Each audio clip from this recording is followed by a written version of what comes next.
kakaiba now in Thailand, and I notice a lot of kakaiba or things that are very different from the Philippines.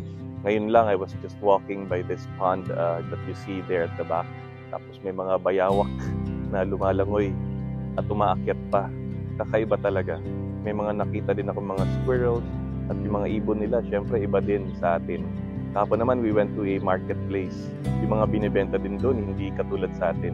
Lalo na yung mga prutas na may kinain akong tinatawag na sala na parang lasang langka.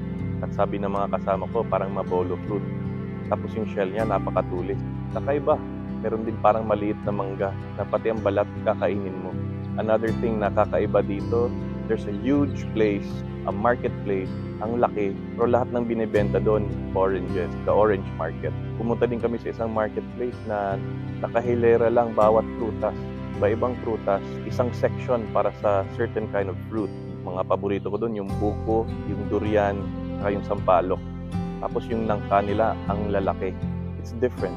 It's a different experience. Kakaiba talaga. Siguro ito yung ma-relate ko. At yung tanong ko, ano ang kakaiba sa'yo? What is different with you? Often, we don't like to be different. We like to be everybody else. Baka matawag tayong weird. Pero you know what? What exactly makes you kakaiba is what adds value. Katulad ko, kakaiba na mukha kong Indiano or Middle Eastern. Pero Pinoy ako, lumaki ako dito sa Pilipinas. Dito ako pinanganak. Pero nagugulat yung iba kung nagtatagalog ako or nagbibisayan. Yun yung kakaiba sa akin. When I was growing up, I didn't like that treatment. I didn't like people seeing me as different. Minsan tinatawag akong Amerikanong hilaw, pero later on, I accepted that fact na may kakaiba sa akin. And I'm using that to my advantage because it's a good icebreaker when I give a talk or when having conversations with new people that I meet. Try to see what's different. So instead of being bitter or being frustrated of what's different in you, celebrate it.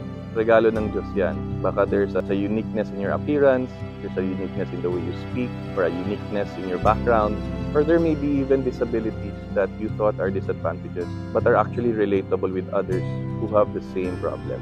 God made each one of us different, pero complementary. Importante yung complementarity.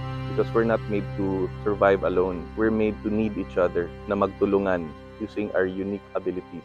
Kaya celebrate your uniqueness. Be iba. Yung kakaiba sa'yo, that's what will make you stand out. And it may be even the one thing that people are looking for to add value to their lives and to help them out with their problems. So be iba, be different, and celebrate God's unique gift for you.